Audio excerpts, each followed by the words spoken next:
कर्मण्येवाधिकारस्ते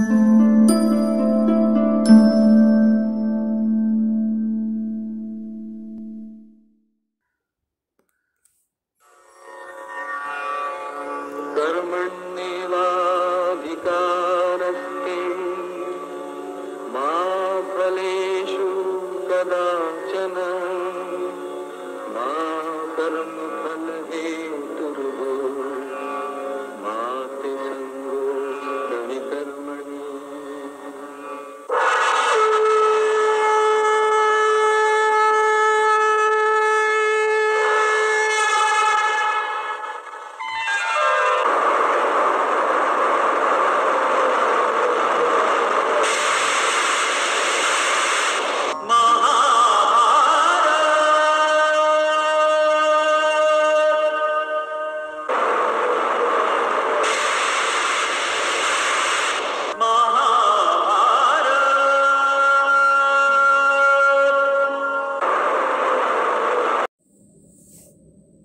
कुरुक्षेत्र भूमि में जो भीषण युद्ध हुआ उसे एक तरफ धर्म की स्थापना के लिए की गई धर्म युद्ध कहकर संबोधित किया जाता है, वहीं युद्ध नारी मन को किसी भी कोण से सार्थक प्रतीत नहीं होती। सार्थक अर्थात मीनिंगफुल, जिसका कोई अर्थ भी हो। राधा कबूल करती है कि उसे तो केवल उतना ही ज्ञान प्राप्त हुआ है जितना कि कृष्ण ने उसे दिया है। जितनी समझ कृष्ण से उसने पाई थी उतनी बटोर कर भी बहुत कुछ मानो जानने के लिए रह गया। जिन तन्मयता के क्षणों का आस्वादन उसने कनु के साथ किया था वो सब अगर अर्थहीन थे तो फिर सार्थक क्या है? यही प्रश्न राधा यहाँ पूछती है।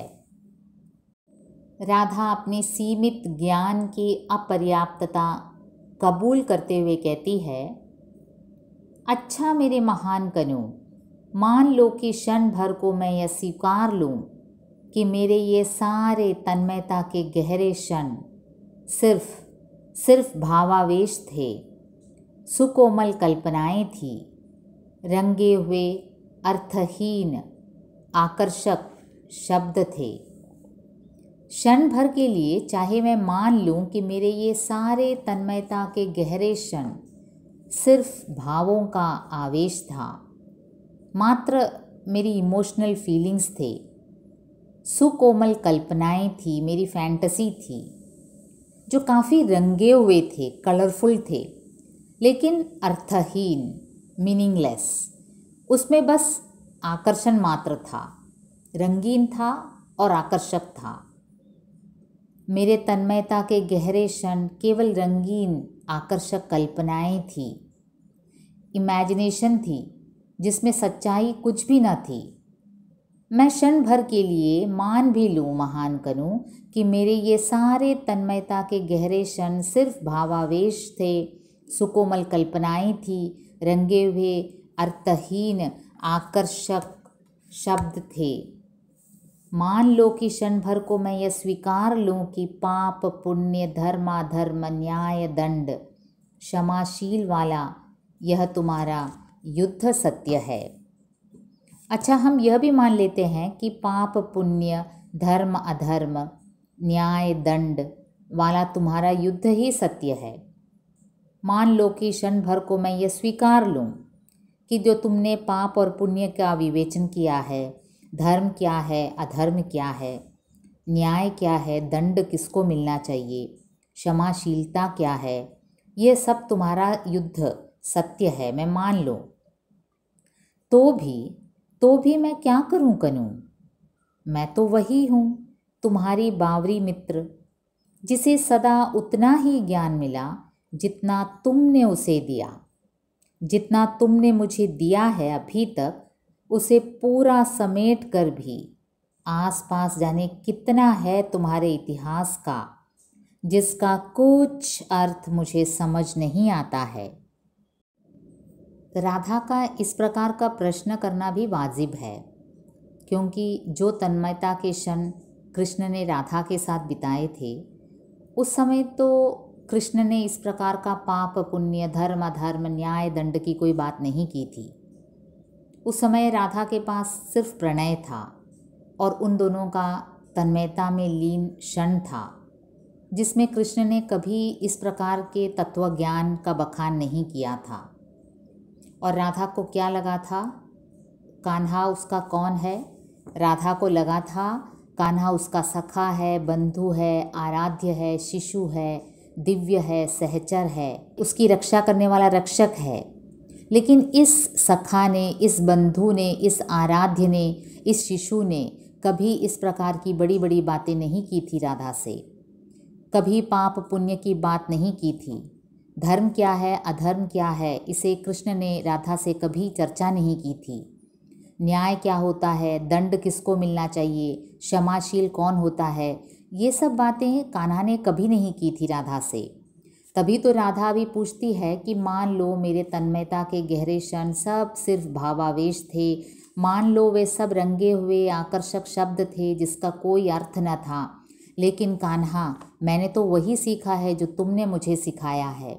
जितना तुमने मुझे दिया है अभी तक मैं उसे ही समेट पाई हूँ, लेकिन अब मुझे पता चला है कि तुम्हारे इतिहास का बहुत कुछ है जिसका कुछ अर्थ मुझे समझ नहीं आता है। मैं तुम्हें समझ नहीं पा रही हूँ कान्हा। तुम मेरे शिशु थे, एक छौने की तरह मैंने तुझे प्यार किया था। उस समय तुमने इस प्रकार का धर्म अधर्म की बड़ी बड़ी बातें नहीं की थी। तो अब मुझे ज्ञात हुआ है कि तुम्हारे इतिहास में, तुम्हारे इतिहास का बहुत सा अंश ऐसा है जिसे मैं अब तक समझ नहीं पाई हूँ। समाज द्वारा पूछे जाने पर कि तुम मेरे कौन हो, मैं एकदम से बौखला गई थी और अंत में मुझे कई उत्तर मिले थे कि तुम मेरे शिशु हो, मेरे सहचर हो, मेरे सखा हो, लेकिन अब तो तुम उससे भी बहुत आगे निकल गए कान्हा। तुम इतिहास निर्माता हो और इस इतिहास निर्माता रूप का कोई अंश मेरी समझ में नहीं आता। मैं उस समझ से परे हूँ। मैं तुम्हारी वो बावरी मित्र हूँ जिसे सदा ही उतना ही ज्ञान मिला जितना तुमने उसे दिया।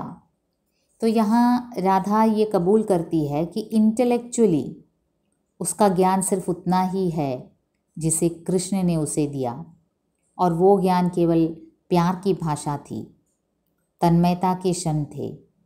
तो आखिर अब जो ये युद्ध हो रहा है, कान्हा इतिहास निर्माता हो गए हैं, वो कैसे समझ पाएगी ये सब बड़ी बड़ी बातें?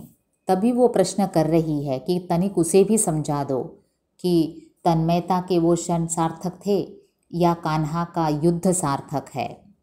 अपनी जमुना में जहाँ घंटों अपने को निहारा करती थी मैं, वहाँ अब शस्त्रों से लदी हुई अगणित नौकाओं की पंक्ति रोज़ रोज़ कहाँ जाती है। मेरी अपनी जमुना, जमुना को राधा कितना अपना समझती है ये हमने देखा है। वो जमुना को स्वयं कृष्ण तक मानती थी और घंटों उसमें जमुना में निर्वस्त्र अपने को निहारती थी, अपने वेतसलता जैसे तनबिंब को निहारती थी। और आज वहाँ वो ये नहीं कर पा रही है। क्यों? क्योंकि आज यमुना में शस्त्रों से लदी हुई नौकाएं जाती हैं, अगणित नौकाएं। अगणित मतलब जिसे गिना ही नहीं जा सकता, उतने नाव जाते हैं और रोज़ उसमें शस्त्र लदे होते हैं।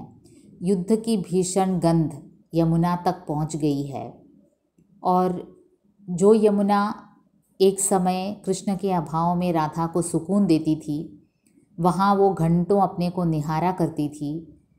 अपनी जमुना में जहाँ घंटों अपने को निहारा करती थी मैं, वहाँ अब शस्त्रों से लदी हुई अगणित नौकाओं की पंक्ति रोज़ रोज़ कहाँ जाती है। ये कनु से पूछ रही है। कान्हा, यमुना भी मैली हो गई है। यमुना में अब शस्त्रों से लदी हुई अगणित नौकाएं जाती हैं, ये रोज़ रोज़ कहाँ जाती हैं कान्हा। धारा में बह बह कर आते हुए टूटे रथ जर्जर पताकाएं किसकी हैं। और साथ ही यमुना की धारा में जहाँ एक बार फूल बहकर आया करते थे, जहाँ खुशहाली हुआ करती थी, सुकून मिलता था, वहाँ टूटे हुए रथ बह कर आ रहे हैं। जर्जर पताकाएं, कई बार होता है युद्ध में जो पताकाएं होती हैं, जो फ्लैग्स होते हैं, उनके टूट जाने पर वो यमुना से बह कर आ रही हो, या फिर किसी रथ का टूटा हुआ पहिया आ रहा हो। तो ये सब अमंगल सूचना है, युद्ध की लक्षण है ये सब।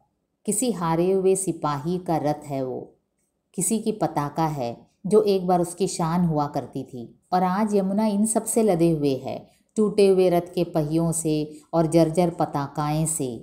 ये शुभ लक्षण नहीं है। हारी हुई सेनाएं, जीती हुई सेनाएं, नभ को कंपाते हुए युद्ध घोष, क्रंदन स्वर। कहीं हारी हुई सेना है तो कहीं जीती हुई सेना है।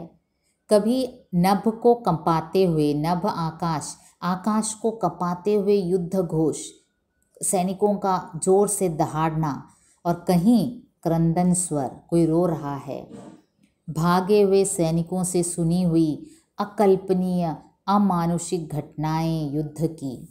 कई बार ऐसा होता है, कोई सैनिक युद्ध से भागकर एकदम डर के भाग जाता है और वो आकर सुनाता है गांव वालों को युद्ध में क्या क्या हुआ। अकल्पनीय घटनाएं, विश्वास ही नहीं होता, कल्पना में भी नहीं सोच सकते कि ऐसे आदमी से कर सकता है युद्ध में। अमानुषिक घटनाएं, मानवीय है ही नहीं, दानवों जैसी घटनाएं। क्या ये सब सार्थक हैं? ये सब सार्थक हैं कनु? इसमें क्या सार्थकता है कनु? इस प्रकार आदमी को काटे, खून बहाए, एक तरफ क्रंदन स्वर हो, किसी के रोने का स्वर हो, तो एक तरफ जय घोष हो। कोई हारी हुई सेना है तो कोई जीती हुई सेना है। क्या ये सब सार्थक है कनु? चारों दिशाओं से उत्तर को उड़ उड़ कर जाते हुए गुद्दों को क्या तुम बुलाते हो? देखो, चारों दिशाओं से जो गिद्ध उड़ रहे हैं, जो वल्चर्स हैं, जो मांस खाते हैं, जो पक्षी, वो उड़ रहे हैं उत्तर की ओर। क्योंकि ये कुरुक्षेत्र, देखिए, ये द्वारकापुरी और ब्रज से थोड़ी दूरी पर था। कुरुक्षेत्र मतलब हरियाणा का एक भाग है। कुरुक्षेत्र भूमि को खास उद्देश्य से चुना गया था, एक ऐसा सपाट मैदान को चुना गया था महाभारत युद्ध के लिए। तो उसके पीछे भी बहुत मिथकीय कथाएं हैं कि क्यों कुरुक्षेत्र को चुना गया महाभारत युद्ध के लिए। तो उस उत्तर की ओर उड़ रहे हैं गिद्ध, जैसे बुलाते थे भटकी हुई गायों को। क्या तुम बुलाते थे उन गिद्धों को? मतलब जैसे तुम गायों को बुलाते थे बड़े प्यार से, वंशी से, वैसे आज तुम गायों के बदले गिद्धों को बुला रहे हो।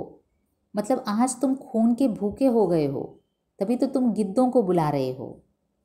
हारी हुई सेनाएं, जीती हुई सेनाएं, नभ को कंपाते हुए युद्ध घोष, क्रंदन स्वर, भागे हुए सैनिकों से सुनी हुई अकल्पनीय अमानुषिक घटनाएं युद्ध की।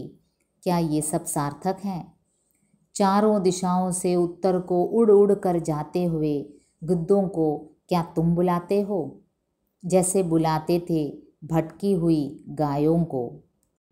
इस प्रकार युद्ध की जो भीषण अवस्था है, क्रंदन का स्वर है, सैनिकों के द्वारा सुनाई गई अकल्पनीय घटनाएं हैं, इन सब का वर्णन करते हुए राधा पूछती है, जितनी समझ तुमसे अब तक पाई है कनु, उतनी बटोर कर भी कितना कुछ है जिसका कोई भी अर्थ मुझे समझ नहीं आता है। मुझे तो लगा था तुम्हारे साथ बिताए गए क्षण, तुम्हारी बातों में मैं पूरी तरह से रम गई थी, और मुझे लगा था इस संसार में जो कुछ भी मुझे जानना है वो तुमसे मैंने जान लिया है। लेकिन सब कुछ बटोर कर भी कितना कुछ है जिसका कुछ भी अर्थ मुझे समझ नहीं आता। अब मुझे लगता है कि तुम्हारा तो एक अंश भी मैं न समझ पाई हूँ। तुमने जो कुछ मुझसे कहा वो सब अभी यहाँ निरर्थक लग रहा है। अर्जुन की तरह कभी मुझे भी समझा दो, सार्थकता है क्या बंधु? तुमने अर्जुन को कितनी अच्छी तरह से समझाया और अर्जुन समझ भी गया। अर्जुन की तरह तनिक मुझे भी समझा दो बंधु कि सार्थकता है क्या। मान लो कि मेरी तन्मयता के गहरे क्षण रंगे हुए अर्थहीन आकर्षक शब्द थे, तो सार्थक फिर क्या है कनु? ये प्रश्न से ये इसका परिसमाप्ति इस प्रकार होता है कि मान लो मेरी तन्मयता के गहरे क्षण रंगे हुए अर्थहीन आकर्षक शब्द थे। मैं मान लो, तुम भी मान लो कि मेरी जो तन्मयता के क्षण मेरी फैंटेसी थी, मेरी कल्पना थी, जो रंगे हुए थे, जो रंगीन थे, आकर्षक थे, लेकिन अर्थहीन थे। तुम भी तनिक ये मान लो। बस मानने के साथ साथ इतना बता दो कि सार्थक क्या है। तुम अपना सच समझा दो मुझे, मैं भी शायद समझ जाऊं, जैसे तुमने अर्जुन को समझाया और अर्जुन समझ गया। मुझे भी तनिक समझा दो, क्योंकि मुझे तुमने ये सब समझाया ही नहीं। मुझे तो तुमने सिर्फ प्यार ही समझाया, प्रणय समझाया, और मैं उसे ही पूरा सत्य समझ बैठी। लेकिन आज जब मैं भी कबूल करती हूँ कि वो सत्य नहीं है जो मैंने समझा है, तो तनिक अपना सत्य मुझे समझा दो और मैं भी समझ जाऊँ कि सार्थक क्या होता है आखिर। अर्जुन की तरह कभी मुझे भी समझा दो, सार्थकता है क्या बंधु। मान लो कि मेरी तन्मयता के गहरे क्षण रंगे हुए अर्थहीन आकर्षक शब्द थे, तो सार्थक फिर क्या है कनु। आज एमी का आना हुआ घर में, कई दिनों बाद आई, और वो अक्सर कविताओं का पाठ करती है, हिंदी कविताओं का। मेरे लिए भी करती है, कई बार वीडियोस उसके अपलोड किए हैं मैंने।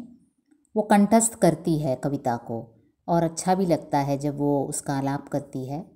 तो आज उसने पूछा कि आंटी आप तो हमेशा कनुप्रिया अपलोड कर रही हैं, हमारे सिलेबस का कुछ कर ही नहीं रही हैं। वो +2 कर रही है, 12th स्टैंडर्ड में है, उसका भी मैं करती हूँ वीडियोस। तो मैंने कहा कनुप्रिया मैं उलझ गई हूँ, देखो तुम भी कनुप्रिया का पाठ करो। तो देखो कैसे करती है वो। अच्छा मेरी महान कनु, मान लो कि क्षण भर को मैं यह स्वीकार लूं कि मेरे ये सारे तन्मयता के गहरे क्षण सिर्फ भावावेश थे, सुकोमल कल्पनाएं थी, रंगे हुए अर्थहीन आकर्षक शब्द थे। मान लो कि क्षण भर को मैं यह स्वीकार लूं कि पाप पुण्य धर्माधर्म न्याय दंड क्षमाशील वाला यह तुम्हारा युद्ध सत्य है, तो भी मैं क्या करूं कनु। मैं तो वही हूँ तुम्हारी बावरी मित्र, जिसे सदा उतना ही ज्ञान मिला जितना तुमने उसे दिया। जितना तुमने मुझे दिया है अभी तक, उसे पूरा समेट कर भी आसपास जाने कितना है तुम्हारे इतिहास का, जिसका कुछ अर्थ मुझे समझा नहीं आता है।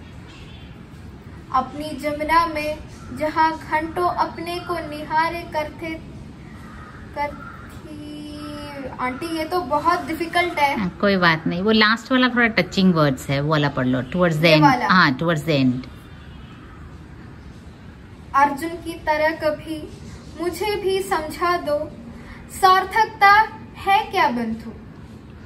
मान लो कि मेरी तन्मयता के गहरे क्षण रंगे हुए अर्थहीन आकर्षक शब्द थे, तो सार्थक फिर क्या है कनु।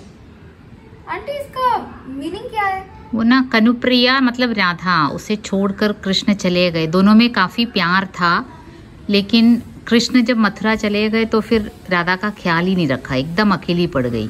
तो दुखी होकर पूछ रही है, अकेली पड़ गई है। अरे ये तो दुखी होकर नहीं, गुस्से से पूछना चाहिए। हाँ, तो मॉडर्न कनुप्रिया गुस्से से पूछो। अर्जुन की तरह कभी मुझे भी समझा दो, सार्थकता है क्या बंधु। मान लो कि मेरी तन्मयता के गहरे क्षण रंगे हुए अर्थहीन आकर्षक शब्द थे, तो सार्थक फिर क्या है कनु। अरे वाह,